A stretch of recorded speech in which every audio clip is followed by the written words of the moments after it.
Welcome to Vision Chats, where the only thing that matters is the future. I'm Farouk, Vice Provost at Johns Hopkins University, and I've been dying to have conversations about what's happening in labor markets and the future of work and how jobs are changing. And who better than to invite the expert herself, Maria Flynn, who is the CEO and president at Jobs for the Future. Maria, I'm so excited to have you here today. Hi, thanks, Farouk. It's great to be here. Looking forward to the conversation. I'm looking forward to it as well. Let me just tell people about you a little bit. In 2016, you became the president and CEO of Jobs for the Future, also known as JFF. It's a national nonprofit that drives transformation in the American workforce and education system. So you have a lot of body of work and knowledge about what happens between these two big areas of work and education and preparing people for jobs.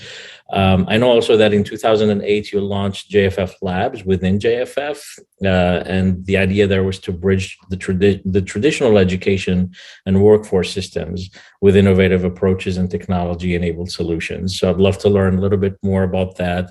Prior to joining JFF, you worked as a member of the federal government's senior executive service in the U.S. Department of Labor. So you bring with you a lot of experience and knowledge there.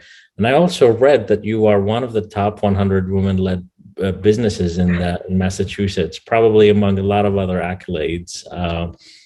So congratulations about that. Thank you. So with all of that, let me just start first by just your own pivotal points. I mean, if you're here in dealing with people's jobs and careers, there's also your own jobs and your career and the pivotal points that have led you to where you are today. What has been transformative for you and what got you to become the CEO and the president of a prestigious nonprofit that does really meaningful work? Sure. So I really started down this path because I literally grew up around these issues. So growing up, my father worked for the New Jersey Department of Labor for many years and had a number of different roles there. And meanwhile, my mother was the office manager for our local, what we called then our vocational high school. So we lived in a rural part of New Jersey, very small school, and she was the office manager there for many years. And when I was young, in grammar school, I used to go to work with her in the morning before my school started, and I would walk over to my school. But I spent a lot of time, in these facilities, in these classrooms, talking and getting to know students and teachers and administrators was just, a big part of my growing up. So when I got out of college, I joined the Labor Department in 1991.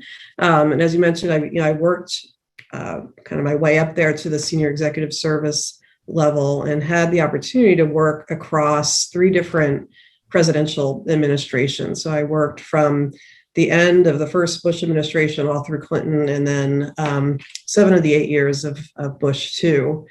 And to me, that was like, I couldn't have asked for a better, kind of start to my career, being able to work on, so many of these initiatives that really, were at the intersection of education and workforce, the School to Work Opportunities Act back in 1998, or the Workforce Investment Act that I worked on in around that same time. But then I really got to the point in terms of like a pivot moment around 2007. I felt that as much as I loved my federal career, that it wasn't the best place to drive innovation, right? Because it's at the end of the day, it's no matter, who is president or what the political conditions, and at the end of the day, it's still a pretty large bureaucracy. Mm-hmm. So I left to take a job as vice president at Jobs for the Future because they were an organization that I had known for years and really felt that they were always pushing the envelope, right? That as a nonprofit, not a membership organization, they weren't beholden to any one stakeholder group, and instead could really be kind of leaning on the edge and helping the field move forward. So worked there for several years as a VP and a senior vice president. And then, as you said, became CEO in 2016. So really now, it's incredible to think it's been 30 years kind of since I first took that first job at at DOL. And while so many things have changed, I think in the education and workforce space, a lot of the things, have stayed the same, kind of like anything. The more things change, the more they stay the same.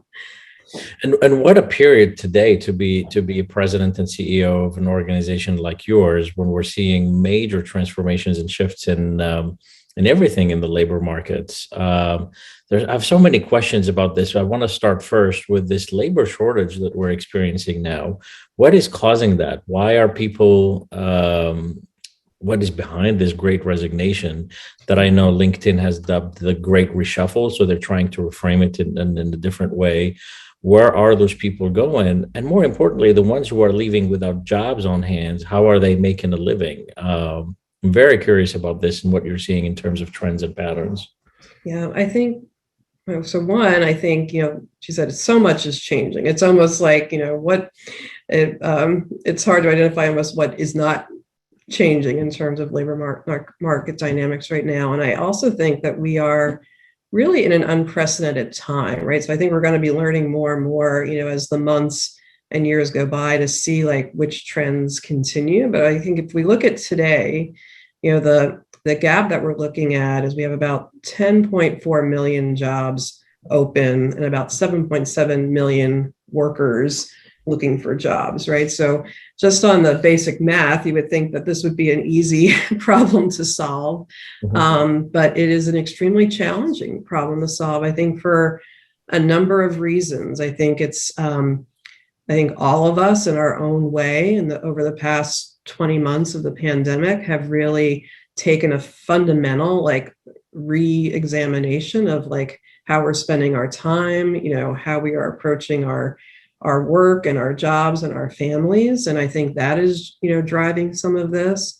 I think on top of that, I think it's a generational piece. I don't know if you saw the article in the New York Times last weekend about Gen Z. I thought that was really interesting and kind of, their very high and strong expectations about work life and work culture. So I think that's going to be, we're going to continue to see that. I'm a Gen Xer, so I feel like pretty far removed from that, but it's, it's something that we all need to kind of get our heads around and manage within. And I also feel that, even with Congress debating the infrastructure bill and the Build Back Better package, I worry that fundamentally as a nation, we're not seeing the connection between the creation of jobs and, the need to retrain and reskill workers for those jobs. And also, an investment in more career navigation and career awareness to help people really make good, informed decisions about their future paths. So I think there's just a lot of pieces in play. I'm really interested to see what the job numbers say tomorrow. So tomorrow we'll see what the numbers were for October. But my guess is that we will still, continue to see this gap and this trend. And I think we're going to have to see employers of all sizes really be relooking at compensation, benefits, career progression, workplace culture, because right now the workers, are in the driver's seat. Indeed, and I think, I see one of the comments and questions here from Herbert Lovelace, that are employers going to be spending more, investing more in training employees? Maybe there was less of that in the past for all sorts of reasons. Sounds like you're saying that we're going to see shifts there in what the employers are going to do in order to not only recruit, but also retain. And also I want to say hi to Hassan Kamal, who also came on board, and Lindsay Pollock is constantly defending the different generations and Gen Z, and no generation shaming by all these articles. You're right, but you're right. There are these generational gaps that are now starting to show themselves in different ways. And, just maybe a decade ago, we were talking about millennials and what they experience in the workforce. And now they are probably now experiencing some of these dynamics with Gen Z. There's real changes happening here. So it sounds like what you're suggesting is that the responsibility is going to be more on the employers to have to create the right environments in order to attract employees. Is that right? I think so. And I think that, I think we're going to be seeing that across sectors. I believe that, we've started to see some, even pre-COVID, we're starting to see movement among corporate players investing more in their frontline workers. So compared to 10, 20 years ago, if you looked at where employers were investing their training dollars, the vast majority of those dollars were going to executive level positions. Even before COVID, we started to see a shift in that. And then if you probably saw over the past couple months, you've seen now Walmart, Target, Amazon, and others, all say that they're going to, provide college degrees for their workers free of charge, right? On working with the Guild Education platform and others. And so I think there is starting to be a mindset shift from, well, I don't want to invest in this worker because if I do, they're going to leave, to companies now kind of really understanding, like, I need to invest in my workers because, it's just like, it's the business imperative at this point. Even within JFF, we just increased our tuition reimbursement level pretty significantly heading into this fiscal year, because I think it's an expectation that workers have and that they should have. That said, like, a lot of times, the federal government, government will point to employers and say, this is all on you, right? I think it's a mix, right? I think the public sector and the private sector and the individual, like, all have important roles to play. But I think right now, like, in terms of what workers are looking for, what their expectations are, we're going to have to continue to see that employer practice shift. And at JFF, we have a impact employer framework that we've developed that outlines what we think employers should be doing in order to really put workers at the center of their practices. Thank you for that. Do you think that money is going to make a difference, and particularly that we've had this experience where the federal government intervened during the pandemic? There's an argument out there that the reason we're experiencing the shortage of labor is because of the government intervention. Are there thoughts there that you have, or that maybe JFF looked into, and whether that's a myth or that's a reality? Yeah, I think it is a reality, but not to the magnitude that you would think from reading some of the articles and listening to some of the newscasts. So I would say, that of course it has, influenced some worker behavior and had them kind of stay on the sidelines maybe a bit longer than usual. But I would say by and large, as states have ended those extended benefits, we're not seeing like behavior shift very quickly. So, what that tells me is that there's more to this story. I don't think we know the whole story yet. I think the question you asked earlier around like, what are people doing if they're not like going back in the workforce? Like, I don't know if we have clear answers really to that yet. So I would say that, particularly as a former Department of Labor person, I think the government did the right thing in terms of extending benefits. I think that was the right kind of step for the federal government to take. And at the same time, I don't think it's like fair to say that is like the reason that we're seeing this huge like labor market gap at this moment. So I think it's a more complicated, complex issue that will continue to kind of evolve and over the next couple of months. I forgot that I was on mute. My apologies. Even after 19 months, I still don't have the hang of it. Um, one of the areas that are that's the shifting right now is in the skills, so employee skills, and this is the area that bridges education perhaps with the workforce.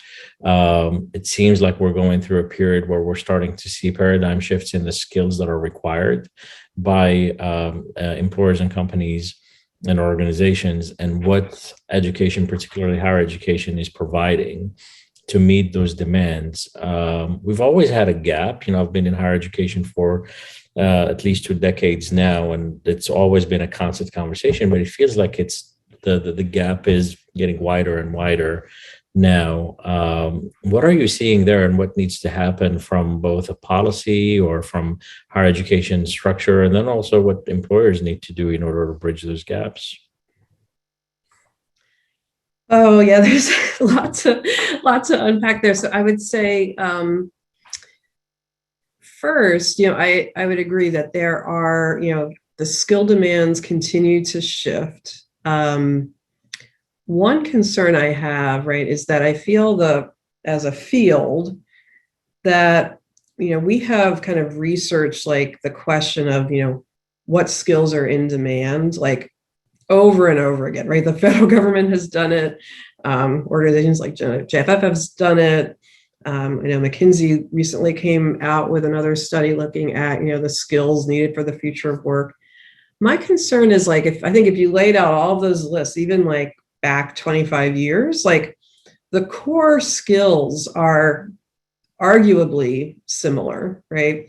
And I would love to see more of an emphasis turn to, how are we teaching those skills, right? Both to young people in school settings as well as adults, and how are we assessing those skills? So I think we like over index on trying to get the list just right, and worry that that's not the best place to be. And part of that is driven, like one of the first projects I worked on at the U.S. Department of Labor was the Secretary's Commission on Achieving Necessary Skills, or SCANS. And this was back in around 1990, 1991.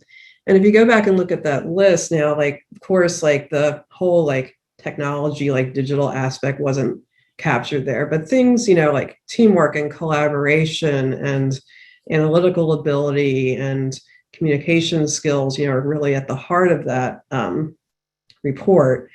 So to me, I think it's like this question of how do higher ed institutions, how do employers like kind of dig in to this in more detail is key, and how do you like have the right type of feedback loop between higher ed and business? I think to me that's something that is kind of missing overall. And I also think, we've seen, great progress made around, and Opportunity at Work is one organization that does a lot in this area. This idea of employers shifting from, hiring based on a degree to hiring based on skills, which I think is like a great way to move the field, a great way to really like increase equity. But I think the question of like how employers do that, I think particularly at scale is yet to be determined. So I think there's a lot more to really systematize and kind of unpack around that question. And I think to your point around higher ed, my oldest daughter is applying to colleges now. So we've been doing a lot of college tours and college discussions. And I think that like by and large, like the mindset and kind of the orientation of higher ed, like, is just not shifting quickly enough. Like to me, like, again, in a lot of those campuses that we're visiting, it still sounds pretty traditional to me. And I think while, some, we always like, they kind of point to the career center, and that type of thing. But I really feel that that higher ed needs to kind of like step back and really rethink about like, what is the role that they want to play, right, as this field like continues to evolve. So I think, and I know like you, I'd be curious, like, how do you think about that? Because I know you're driving a lot of innovation, like within Johns Hopkins. Like, how do you kind of look at that, and how do you kind of see the broader field? Yeah, I'm in a unique position because I sit sort of in between the higher education and the workforce, and I try to constantly make that connection. So, can I tell you how higher education thinks about it from the other side, which I think aligns with what you are observing as a parent looking at colleges for your daughters? I think it confirms your observations and maybe some of your suspicions. Higher education, for example, in a lot of colleges, us included, don't want to use the word skills, even though that is clear. Don't want to use skills, salaries, jobs, because there is this real anxiety about higher vocationalizing the purpose of higher education, that we really shouldn't become about employability. Yet, it is the value proposition for students looking at higher education and their families, particularly the ones who have to do a lot of make a lot of sacrifices. So there lies some equity issues. I think they, rather than talking about skills, I think you hear them say we want to use the words foundational abilities, which in my mind, sitting in the middle, say the same thing. Yeah. But foundational abilities still sounds very liberal arts. Education, and we're still holding on to the core mission of that institution. So there's real anxiety to respond to these labor market pressures that are wanting to change higher education a bit. So that's what's happening on the other side, and I sit in the middle trying to find the right narrative, the right language in order to help the two work out. So that's why, at Johns Hopkins, we're using language like life design, or when I was at Stanford, we used language like meaningful work, et cetera, to try to bridge those two. I suspect that, as you're touring colleges, if you are looking at small liberal arts colleges, for example, that conversation is even more present and more salient. I'd love to hear your thoughts about how those colleges specifically will have to redefine their own value proposition. Because I think if liberal arts colleges figure this out, I think that will help address the issues for higher education in general. So I wonder if you have thoughts about what needs to happen there. I mean, I'm telling you what they're saying. There are a lot of things that we should do, but I wonder what could happen and what your suggestions are. What would you like to see as a parent, as you're touring these campuses? What would be your dream for a campus to actually literally come out and say, this is what we're about to do? Yeah. So there was one orientation that I went to, which was for a small liberal arts Jesuit school, actually. And I loved that their framing was, instead of the future work, the future of everything. I liked that. I thought that was like an interesting way to kind of bring the whole student experience, but then weave work and careers into that. That was interesting. I liked that. But to your point, there was another very well regarded liberal arts school that we toured. And even my daughter, who granted, she has listened to me talk about these issues her whole life, but after the tour, she was like, Mom, it all seems so abstract, and and she was she's not applying there, but she was noticing, and I did too, that it was all when they were talking about what the studies were and everything, all very nothing kind of grounded back to what the students were going to do with their lives. And so that really stuck out for us. I think as a parent, I would love and I completely agree, right, that 18-year-olds or 25-year-olds aren't going to know, exactly what they want to be when they grow up. But I would love to hear more about how they're going to help the students get there, right? And I think that's, to me, the part that seems to be missing, right? You hear, well, they don't have to declare their major till, whenever, but it's more well, how are you going to help them make those decisions and give them the experiences that they need to figure out what their path is going to be. And to me, it's that part that seems to be missing. So we'll see, but it has been a really interesting experience. Like, again, after having worked in this field for so long, to be going through the process as a parent is very eye-opening. Oh, you're on mute. There I go again. I usually don't make this mistake. I don't know what's going on with me today. I know exactly what's going on. I have kids distracting me today, and usually they don't. They're getting in the way, so I'm having to mute a lot. That's a reality for everybody out there today. There's a college near Boston area, I think, where you are, Endicott College, liberal arts college, that actually I think has figured out how to straddle that a little bit more or better. What they're talking about is integration of experiential learning throughout their education. It's not really fully saying you're going to come here in order to get a job or in order to prepare you for work, but we're going to integrate experiential learning as part of your education here, and that alone is going to make that much of a difference. If you haven't looked at that, you might want to look into it. I have no stake at Endicott, but I visited them years ago and was fascinated by their approach and what they've been doing. That's great. And I also think like there's some interesting examples. One, again, the Boston area, MIT has partnered with two of the regional state schools around photonics. And so it's MIT, Stonehill College, and Bridgewater State have gotten together to really form like a regional consortium around some of these industries and occupations. And so I really like that, because to me, like the time I've lived in Boston, it always seems like, you've got people like working in very disconnected ways. And so it's kind of nice seeing those like different like institutions of higher ed coming together and putting the workers at the center of that.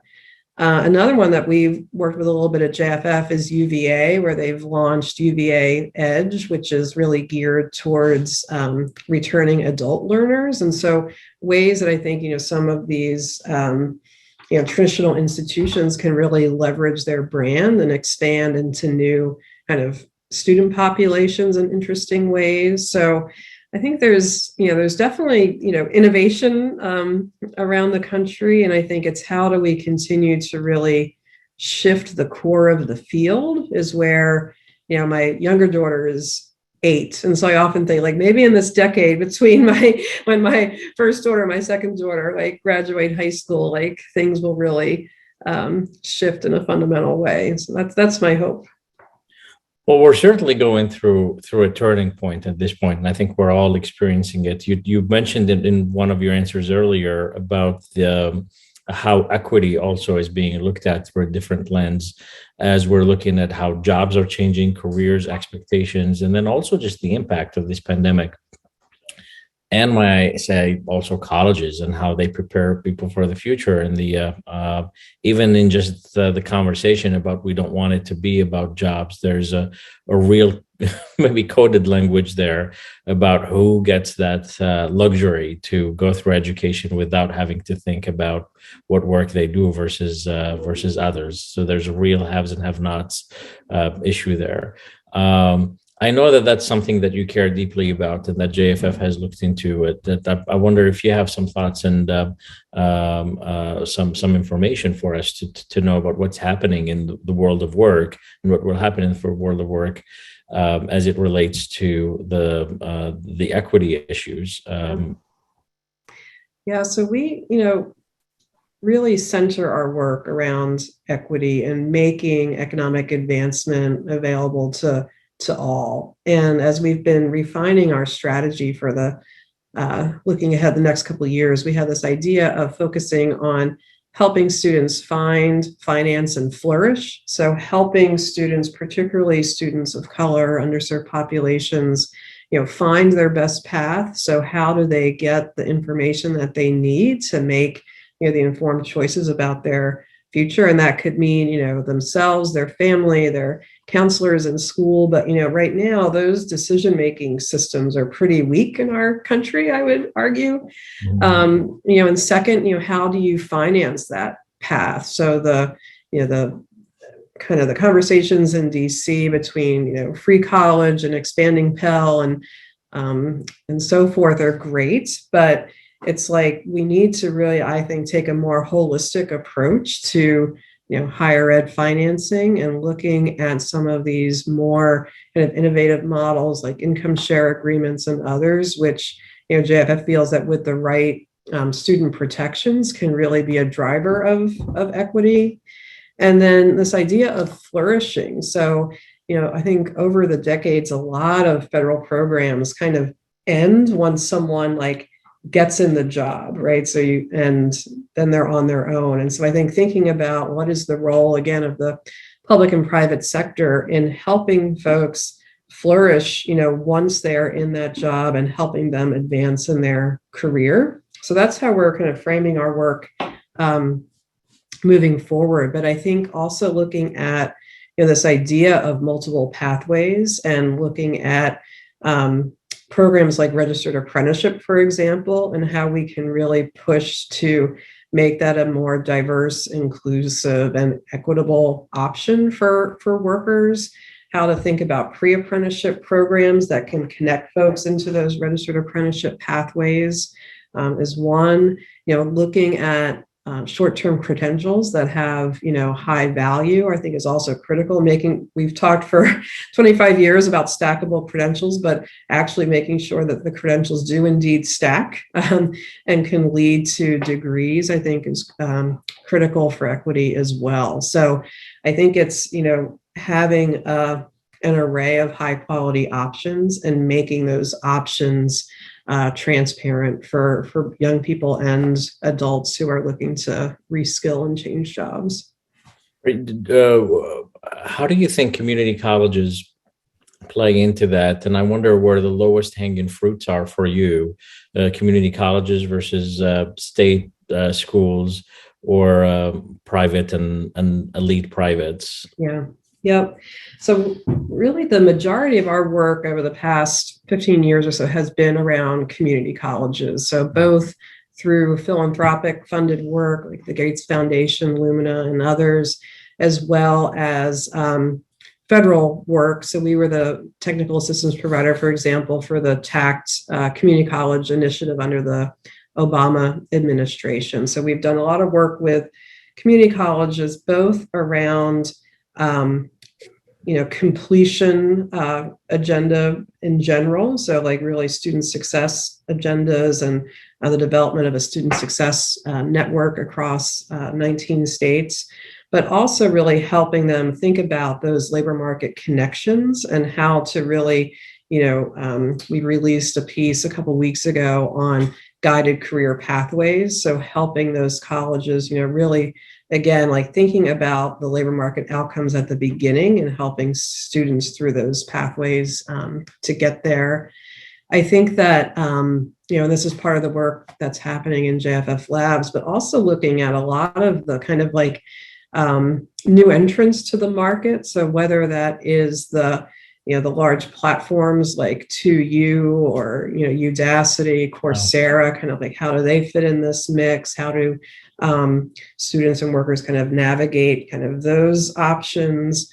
Also, some of the, venture-backed startups, new types of training providers, whether they be boot camps or, other models that are looking at short-term credentials. So again, a lot of I think the ecosystem is just getting more and more complex. And part of what we're trying to do is help, both folks in the field and the consumers make sense of this increasingly complex ecosystem and really help see, what are the best roles for all these different types of providers to play. And I think where the interesting stuff really comes is how to create partnerships, right? How do the traditional, elite universities maybe partner with some of these newer groups? The MIT Bridgewater State is an interesting partnership example.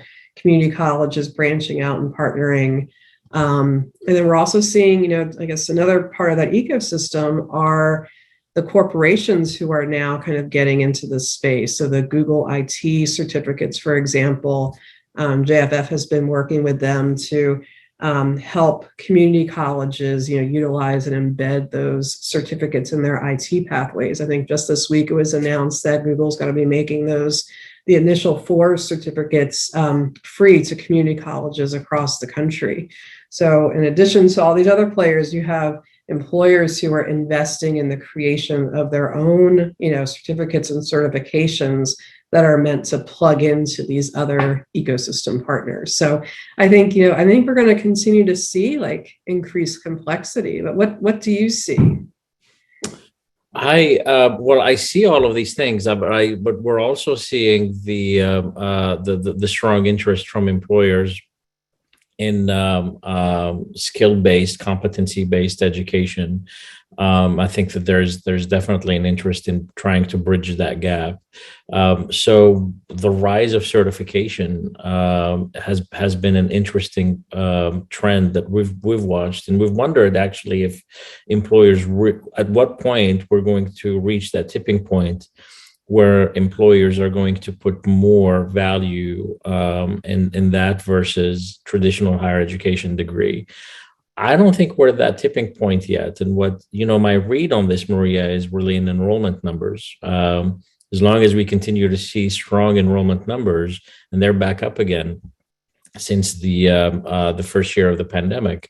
I'm talking like in higher education in general. So even liberal arts colleges that suffered that for that year, they're starting to climb back out of that hole with enrollments. That's what tells me that we're still not at a point where we're at a tipping point where we're seeing more learners going the non-traditional path of certifications or boot camp only. They might do them after they get a college degree. So the question that the comment that you said earlier about how to finance all of that is really important. The other thing also that what I've seen, Maria, is the income shared agreement that you brought up earlier. That's an interesting one because that's a popular one in boot camp land. And but I think I read that was it the University of Indiana? You may I'm not sure if you know this, but some school in Indiana, it might have been IU. Purdue, maybe?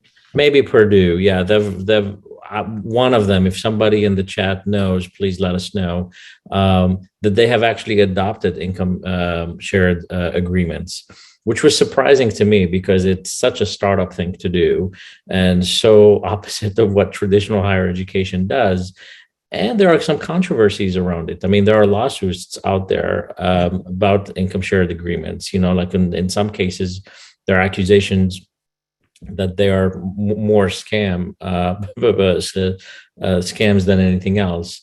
But I know that they've helped a lot of people too. So we're sort of it's a new model that's being experimented on. So I'm not sure if you looked into that, but that's a model that I know I'm not sure is going to become prevalent or not. But we have an example, thanks Tabitha, so that it is Purdue that has experimented with the income share agreement. So that's what we're seeing. Does that trigger any additional thoughts for you? Yeah, no, I think that's exactly right on. And I think that I think to see where, Congress and the Biden administration come down on regulating, ISAs is going to be a big, I think, pivot point, and to see where things go. We have launched a Financing the Future initiative about a year ago at JFF, where we are, bringing stakeholders together really kind of from across the spectrum of, pro and con of ISAs and other vehicles, really to just have the conversation around how do we put the students at the center of these models? How can we really be looking at the data to see, what are the equity implications?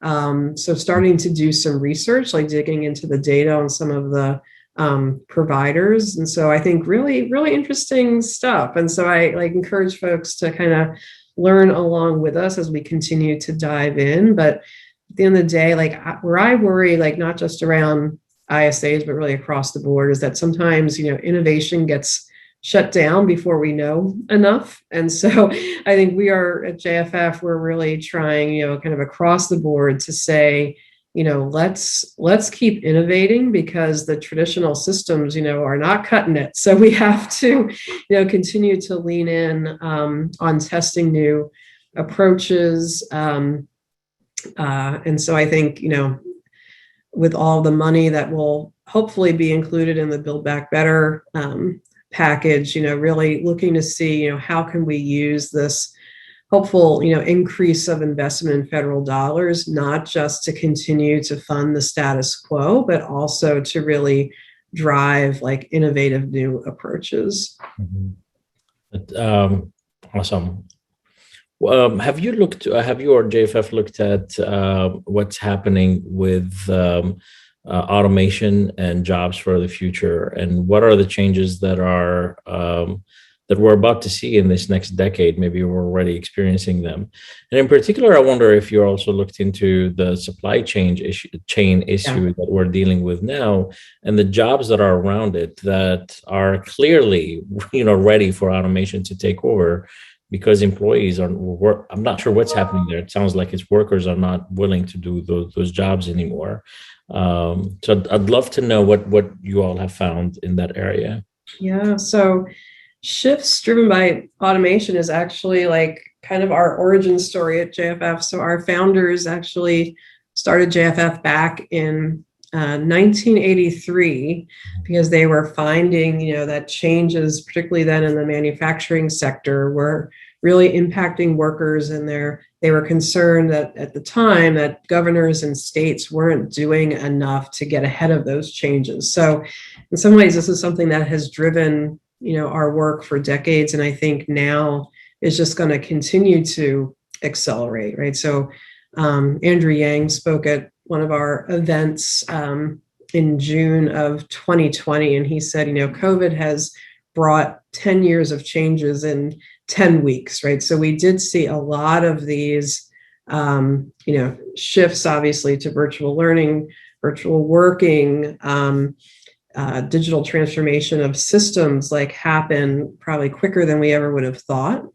But I think what's important for the field to remember is that, that's not over, right? Like that is going to continue to evolve and to shift, and is going to create new and different jobs for workers. And I frankly don't think that our systems, whether that be traditional higher ed, whether it be the public workforce system, those systems still aren't agile enough to keep pace with those changes. So I think we still have work to do in order to kind of bring the type of connection that we really need,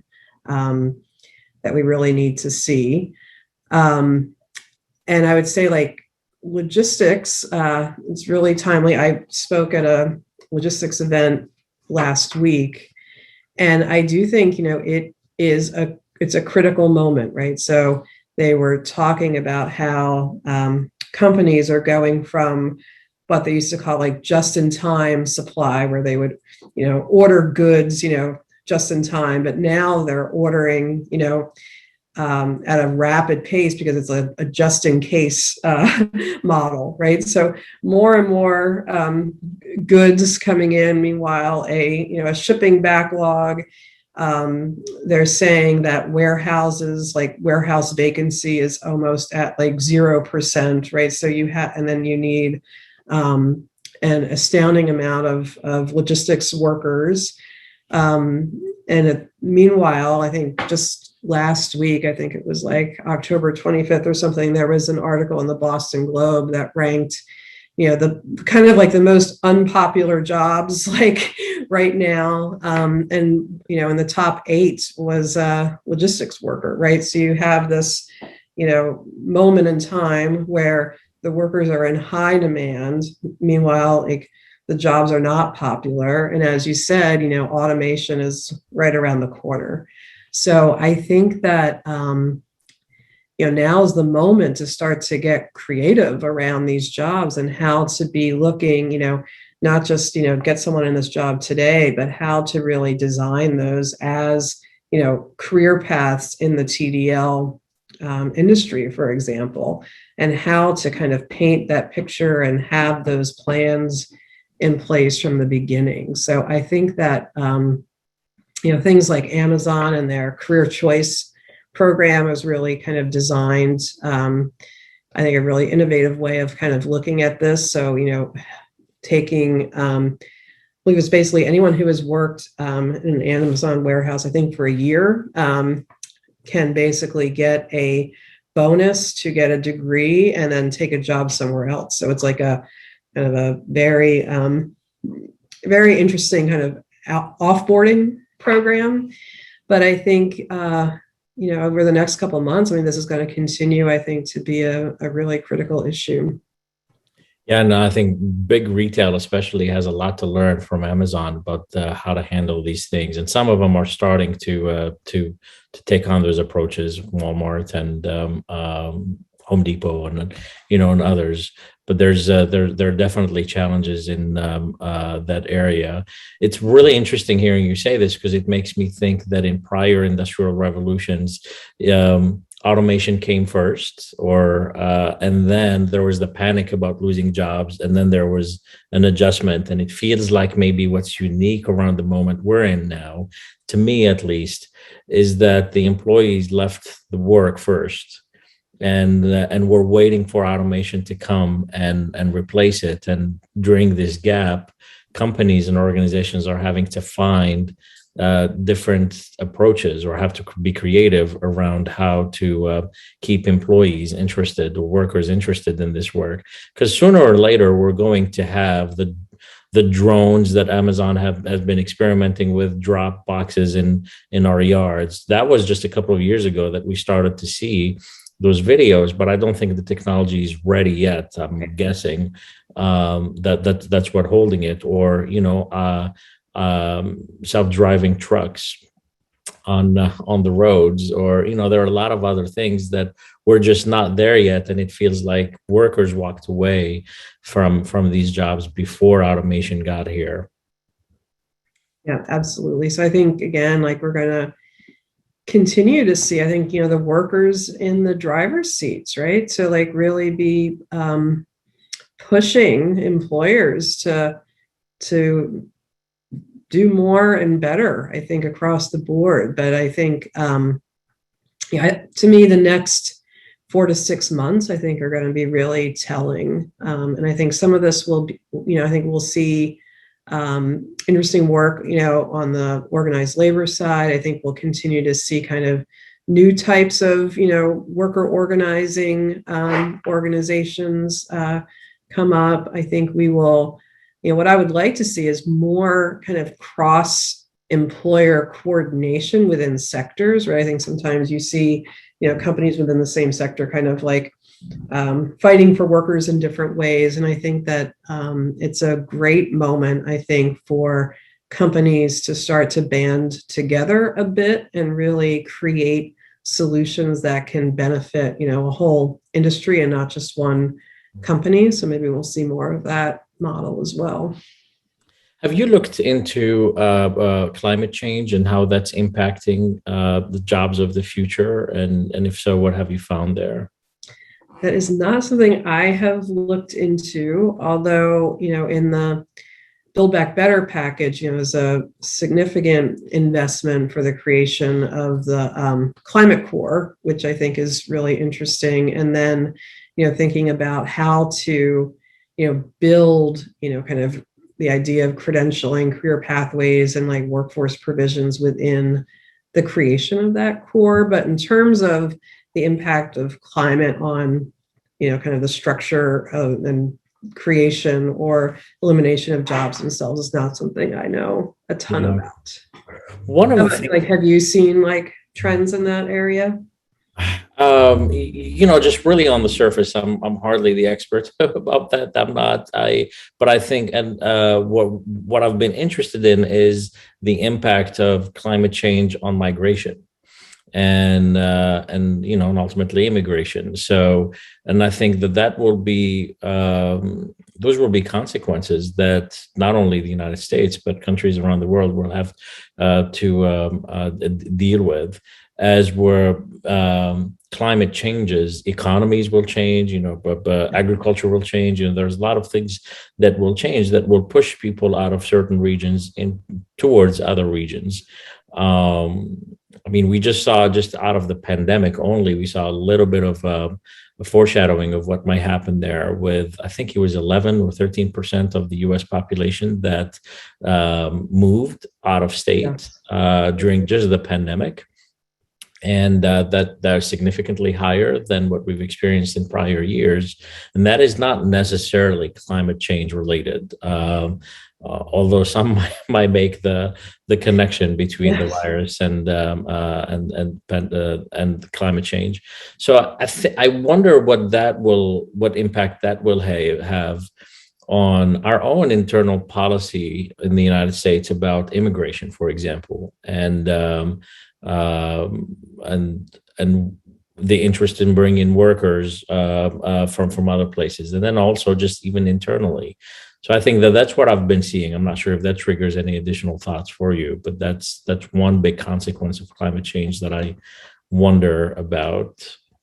Yeah, no, I think it's a great point. And to your point, I think just the shifts that we have seen in movement and kind of growth of different geographic areas since the pandemic, right, I think is an interesting precursor to what we might see down the road. Yeah, absolutely. Well, so in the last few minutes that we have together, I'd love to get sort of a little bit of your vision for the future. What do you think will happen? What do you see? What is clear for you that will happen in 2030, in 2040, and in the future? What kind of world we will have and we will be in, based on all the information you have? Yeah. So I guess a couple of thoughts. So one is, I think, again, if I look back 30 years to when I first started at the Labor Department, right, I don't think any of us working there then or writing legislation then could have imagined, right, the technology that was coming, right? So I think of us now, and if we looked, 30 years ahead from now, it's hard to imagine what that might look like, right? So how do we do a better job, I would say, particularly on the public sector side, of keeping pace with that change? Because I feel a lot of the federal workforce programs now are built, for a time when we were writing about literally bricks and mortar buildings, right? We weren't, designing legislation based on, internet job banks and who knows what else has come along since then. So how can we help, all of these public dollars just operate in a more future oriented way? So that would be one. Two, I heard someone recently talk about, if you go hiking, there's different parts of the country have different kinds of trails, right? In some parts of the country, you have extremely well marked trails. That's the red path is this way and the blue path is that way. In other parts of the country, you kind of stumble along and wonder, I think this is part of the path, but I'm not too sure. And so I would like to think that, here moving forward, that the career navigation system in our country will be more like the former, right? That you will have really clear options and clear paths and not be kind of stumbling, along as you go. And I think that's where we have just a lot of opportunity to be much better. And then, my last hope is that, some of these remaining kind of stalwarts of the ecosystem, just continue to kind of lean into change and innovation and, putting the students and the workers at the center of their decision making and their design of their programs. And so that's those are some of what I hope, that I'll see, here in the last parts of my career, is to really, I think, once and for all, stop working on the same question, that we will finally kind of leapfrog over some of these big issues, I think, and how do we leverage this time of change and rebuilding to really do that. That's fantastic. Do you really see that? Do you think that brick and mortar is is a thing of the past and is going to be gone in the future, or will it just be used differently? I think it'll be used differently, and that's where, I think that really thinking about what is the right combination of technology and community, right? And how do we maximize the benefits of both? So is that using, libraries in new and different ways? Is that using, some of the, like a Starbucks in a different way, or like, places where people like just naturally kind of gather in their community? But I do think that the old model of, going to the job center, right, which still happens obviously with millions of people across the country, but I think that is going to fade away, and instead it's going to look kind of just more kind of natural and part of the community, whether that be virtual or in person. I love it. Those are really good parting nuggets. Less brick and mortar, hiking paths, and designing our own pathways. So somehow, I think you're painting a really beautiful picture of what the future might look like. May I say, Maria, for your daughter, think of Johns Hopkins. Come and tour. I'll give you a personal tour if you'd like. Bring her down. Both of you are, and your family are our guests. It's a fantastic institution. There you go. My sales job for the day is done. Awesome.